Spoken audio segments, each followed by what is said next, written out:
Faly miaravatsika indray amin'ny fitohizan'ny herinandro fiaraha-mivavaka. Ny lohateny androany dia manao hoe ilay iraka tsy mbola vita, manatratra ny bodista amin'ny filazantsara. Manatratra ny bodista amin'ny filazantsara. Ety fanombohana dia asaiko ianao hamaky ny Matio 8:20, ny 9:20 ka hatramin'ny 20. Amin'ny anaran'i Jesosy. Ary Jesosy nanatona dia niteny taminy ka nanao hoe: efa nomena ny fahefana rehetra any an-danitra sy ety an-tany, koa mandehana anareo dia atao mpianatra ny firenena rehetra, manao batisa azy amin'ny anaran'ny Ray sy ny Zanaka ary ny Fanahy Masina, sady mampianatra azy hitandrina izay rehetra nandidiko anareo. Ary indro izaho momba anareo mandrakariva ambara-pahatonga ny fahataperan'izao tontolo izao. Efa mba nanontany tena ve ianao hoe firy ny bodista mbola miandry sy te hahelony filazantsara? Firy amin'izy ireo ihany koa no te hiaona amin'i Jesosy amin'ny fomba manokana? Araka ny voalaza dia voamarina tsara fa ny bodista no fivavahana fahaefatra lehibe indrindra eto an-tany. Satria nahoana hoy ianao? Manana mpanaraka 2,500 tapitrisa mahery izay fantatra amin'ny anarana hoe bodista, ary ahitana ny 700 mponina eran-tany izany fivavahana izany. Mba fantatrao koa ve fa nipoitra tao amin'ny lemaka atsinanan'ny gangetika izy io tamin'ny taonjato 4 talohan'i Jesosy Kristy, ary ny elo tsikelikely nanerana ny ankamaroan'ny Azia. Nanana anjara toerana lehibe teo amin'ny kolotsaina sy ny ara-panahy aziatika ny bodista. Taty aoriana ka niparitaka tany amin'ny tandrefana tamin'ny taonjato 20. Monina any amin'ny faritra manerana izao tontolo izao, indrindra fa ny Azia, Afrika ary Eoropa, ny ankamaroan'ny bodista, izay ahitana olona maro tsy mbola naheno ny filazantsara. Eny, mipetraka any Azia atsimo atsinanana ny bodista, mpandalan'ny etin-drazana, izany hoe any amin'ny firenena toa ny Cambodge, Laos, Thailande, Myanmar ary Vietnam. Ao amin'ireo faritra ireo koa dia latsaky ny 100 amin'ny bodista no efa mba notratrarina na efa nanaiky an'i Jesosy. Eny, mety hampahery anao izany marika voalaza izany, fa manodidina ny 1,200 mponina ao Thailande no nilazany tenanao kristianina, nefa tena nahafa-po anao ve izany filazana izany?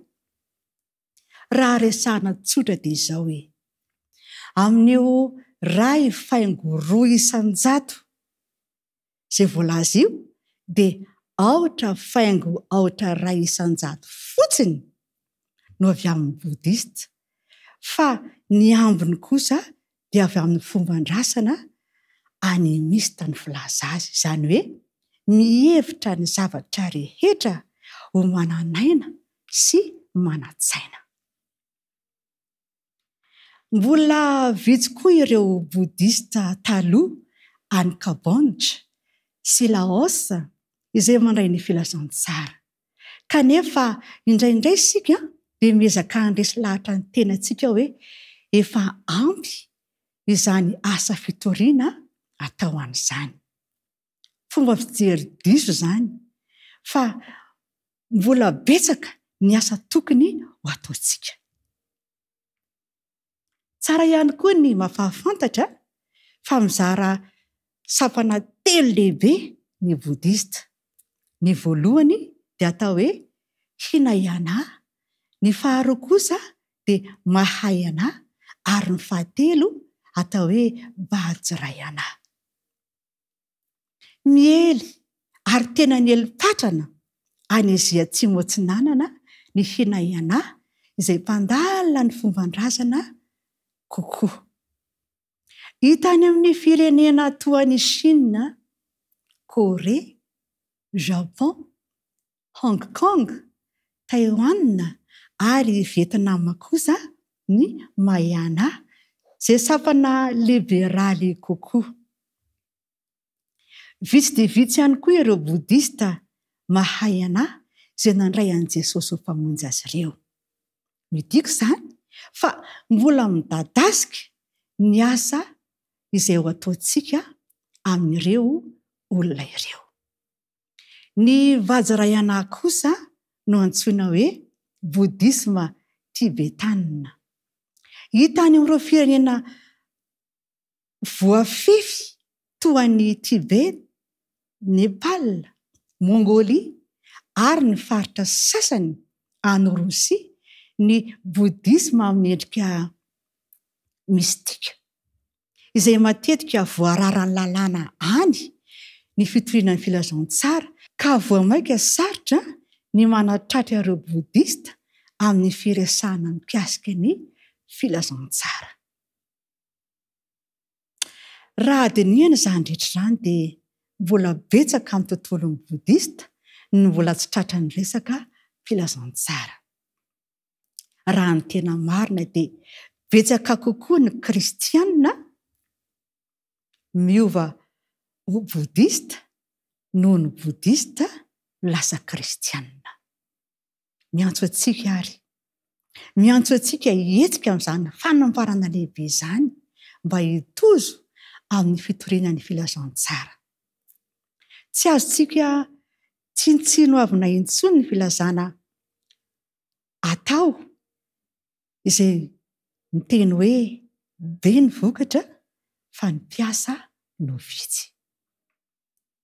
Nefa ny baikon'i Jesosy dia manao hoe koa mandehana ianareo atao mpianatra ny firenena rehetra, manao batisa azy amin'ny anaran'ny Ray sy ny Zanaka ary ny Fanahy Masina.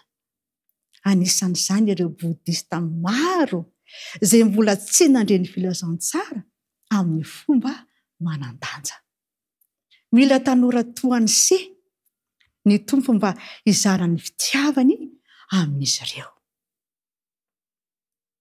Rehefa nilaza Jesosy hoe tsy maintsy mandeha ianareo, dia tsy niantso antsika handeha any amin'ny fialam-boly na zavatra hafa mahafinaritra antsika, fa ho any amin'ny asa fitoriana ny filazantsara.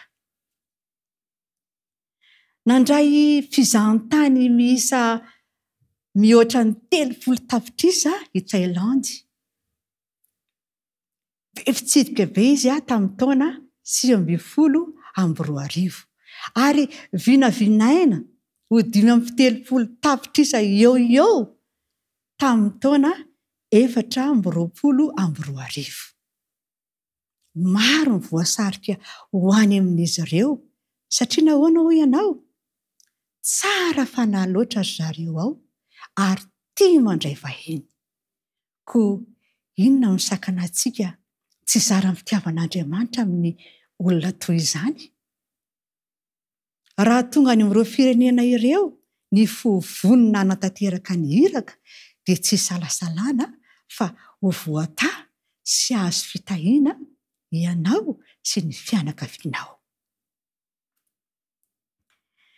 Izao sika dia hamantatra indray ny zavatra azo atao sy ny tsy azo atao any amin'izareo bodisma. Ny voalohany azo atao dia ireto avy.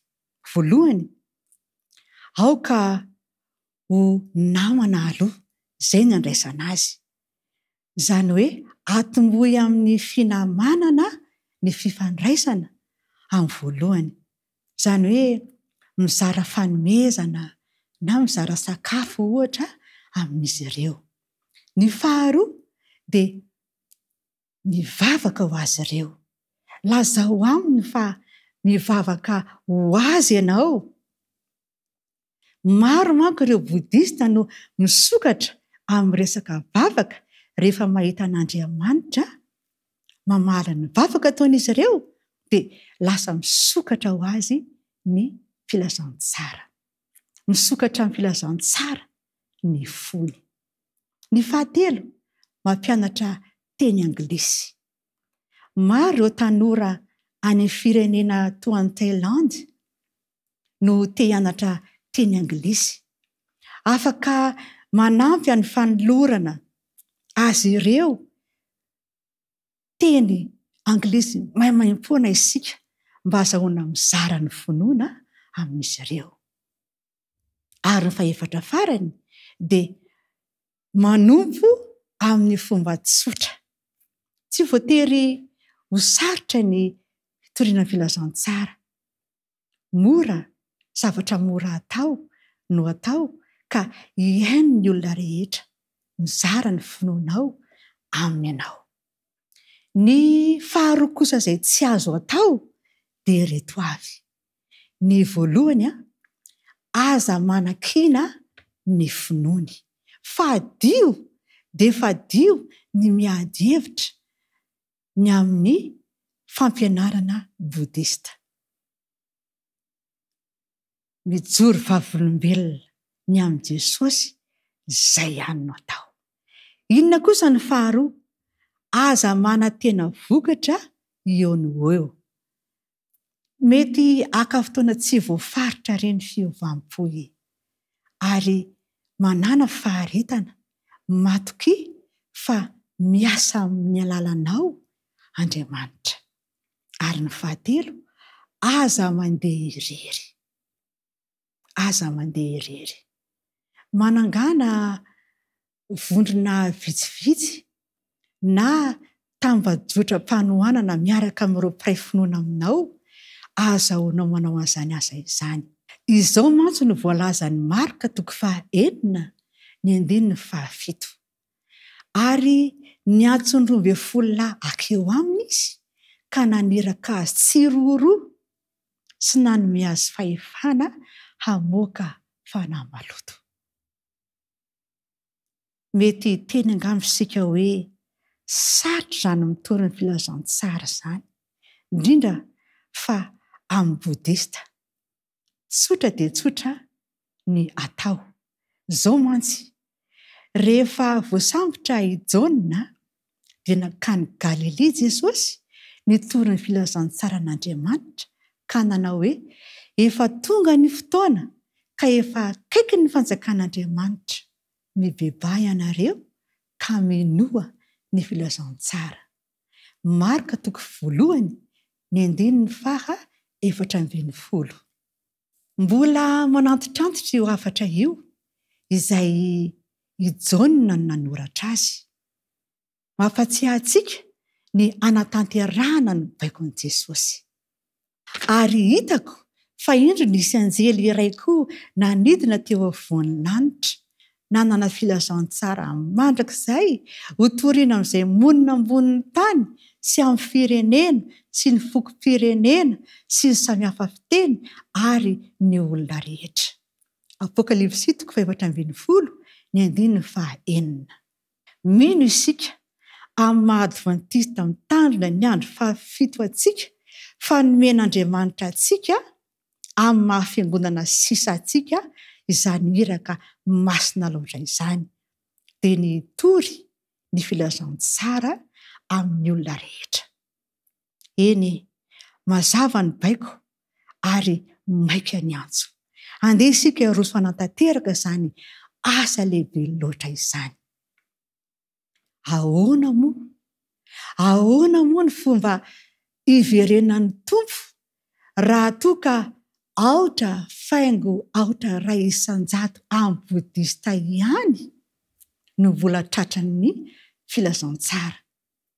Moa ve tsapanao ny fahamaikana amin'ny famaliana ny baikon'i Jesosy ka andehanana hitory amin'izany toerana izany?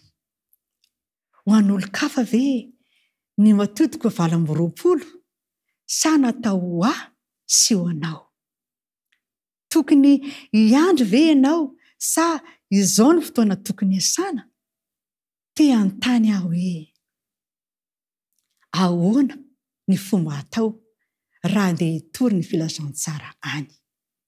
Inona ny laharam-pahamehana izay tokony ho atao manomboka izao? Hevery ny lalànareo, tsotra nefa maika ny toromarika men'Andriamanitra. Ary farany, ny mamaika ny iraka fantatrao hoe raha mahatsiaro voantso hiasa ianao dia fantaro fa maika loatra ity asa ity. Nasehoan'i Jesosy fa maika ny asa tamin'ny fanoarana nataony tamin'ny mpiasa tao an-tanimboly, ny tany voaloboka izany. Tsy maintsy angonina ao anatin'ny 3 na 5 andro ny vary rehefa vonona ho jinjaina. Raha tsy izany dia minjera amin'ny tany ny vo ka ho simba. Toy izany koa ny fanatrarana ny bodista, efa masaka sy vonona ho jinjaina izy ireo. Voalohany ary dia izao no atao: manatratra ny bodista amin'ny alalan'ny sakafo. Fomba mahery vaika ifandraisana amin'ny hafa ny fizarana sakafo hoy Jesosy ao amin'ny Marka 4:9-7.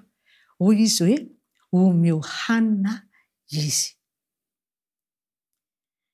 Nisy tranga iray, vehivavy iray izay nahandro sakafo no nanampy ny fananganana fiangonana tao amin'ny vohitra bodista iray. Inona kosa ny fomba faharoa mampianatra teny anglisy ny ankizy? Tena ilaina ny teny anglisy sady manokatra lalana ny amin'ny fifandraisana amin'ny ray aman-dreny. Izany manko no ho ataon'ny ankizy rehefa hainy tsara ny tiany ambara dia teneniny amin'ny ray aman-dreny. Ny fahatelo, asa fanompoana amin'ny alalan'ny onjam-peo. Mbola mahomby izany asa izany amin'izao fotoana izao.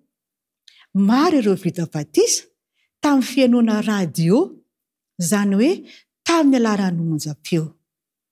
Ahitana vokatra ireo fomba ireo amin'ny faritra avaratra atsimon'ny Thailande, izay 100% ny bodista ny mponina no ao.